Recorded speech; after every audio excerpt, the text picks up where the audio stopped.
Hallo, guten Morgen zusammen. Heute das Wetter ist so sonnig und ist so heiß. Deshalb trage ich ein Kleid und eine schöne Barbie. Tada! This is meine Lieblings-Barbie, Gelb oder Grüne. Und so Leute,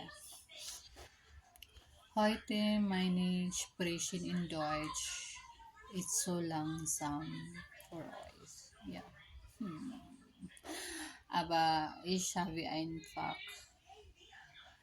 6 Sprechen Deutsch bis von Uzor in English. Eins, bist du geschäftig? Are you busy? Zwei, zwei. Wo bist du gewesen? Where have you been? 3. Give me eine Minuten. Give me a minute. Ich schließe deine Augen. Close your eyes. Und 5. Bist du so nett?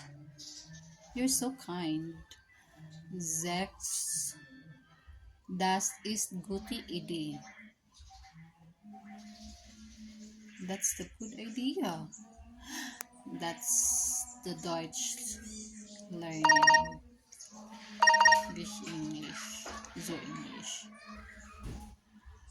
Dankeschön, vielen Dank for watching my nonsense video. Tschüss, ciao, ciao, bis morgen.